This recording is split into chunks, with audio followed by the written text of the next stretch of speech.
जय हिंद, राम राम सभी पेंशनधारक, पेंशनभोगी व रिटायर्ड फौजी भाइयों। सबसे बड़ी खबर साल की निकल के आई है। दिवाली का तोहफा अब मिला है। 8वां वेतन आयोग की मंजूरी तो सरकार ने दे दी, साथ ही में बहुत सारी अपडेट और भी लेके आया हूँ मैं सैनिक वेलफेयर की। तो आप चैनल पे जुड़ जाइए, आपको पूरी इन्फॉर्मेशन मैं इस वीडियो के माध्यम से देने वाला हूँ। वेलफेयर की न्यूज़ है, 8वां वेतन आयोग की न्यूज़ है और भी जॉब की न्यूज़ निकल करके आई है। तो एक एक करके सब कुछ देखेंगे। चैनल को सब्सक्राइब जरूर से कर लीजिए। चलिए न्यूज़ की ओर बढ़ते हैं।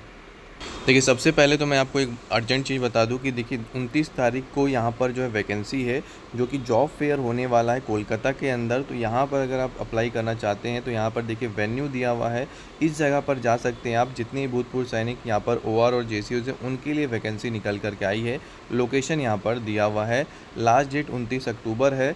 वहीं यहाँ पर अगली खबर है उन तमाम भूतपूर्व सैनिकों के लिए जो काफ़ी दिनों से इंतज़ार कर रहे थे कि आखिरकार 8वां वेतन आयोग की मंजूरी कब मिलेगी। तो जैसा कि हमने आपको बताया था कि बिहार इलेक्शन है और उस समय जो है आपको बहुत बड़ी खुशखबरी मिल सकी और वैसा ही बिल्कुल हुआ है। यहाँ पर 8वां वेतन आयोग की जो मंजूरी है, कैबिनेट की मंजूरी जो है वो मिल गई है। 18 महीने के अंदर जो है इसकी रिपोर्ट आ जाएगी और यहाँ पर ये भी साफ किया गया है कि ये जो चीज़ें होंगी वो 1 जनवरी 2026 से लागू हो जाएंगी। यानी कि जो भी बेनिफिट आपको मिलेगा वो आपको एरियर के साथ यहाँ पर दिया जाएगा। 18 महीने भले ही इसको रिपोर्ट को आने में लगे, लेकिन जो बेनिफिट होगा वो आपको 1 जनवरी 2026 से जोड़ करके एरियर के साथ आपको भुगतान किया जाएगा। तो यहाँ पर टीओआर की शर्तें हो या फिर जितनी भी डिफेंस की जो शर्तें थी वो सब चीज़ों को भी यहाँ पर शामिल किया गया है, ताकि उनका जो विश्लेषण है अच्छे से किया जा सके और आप सभी को इसका फ़ायदा जो है मिल जा सके।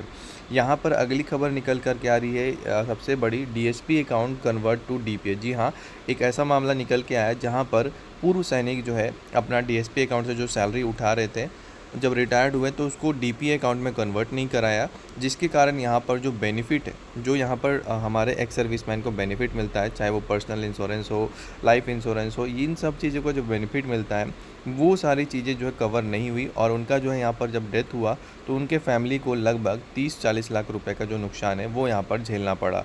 क्यों?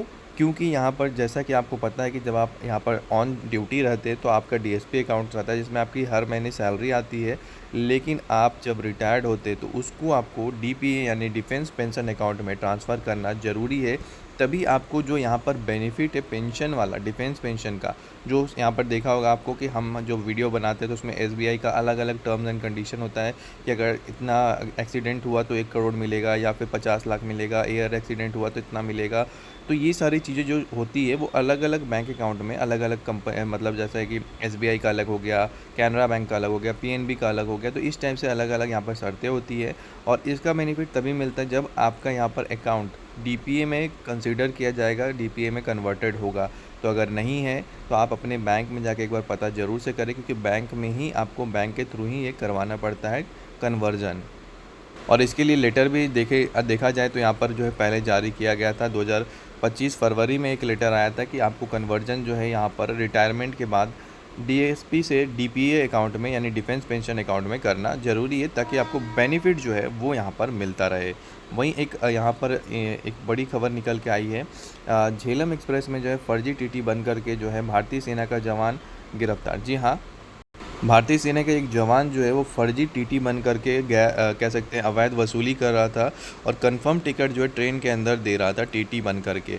तो यहाँ पर जब इसका वीडियो वायरल हुआ तो इसकी जो खोज पड़ताल हुई तो यहाँ पर जो है ये सेना का जवान पाया गया और अब इसकी जांच चल रही कि कैसे ये टीटी बना और क्या इनके पास क्या क्या इन्फॉर्मेशन कहाँ से मिलता है। और यहाँ पर 1600 रुपये के लगभग जो है इनके पास जो है जो अवैध वसूली के वो प्राप्त भी हुए हैं। तो ये सारी चीज़ें अभी निकल कर के आई हैं। बाकी मैं आपको बता दूं कि 8वां वेतन आयोग का गठन हो चुका है, अप्रूवल मिल चुका है।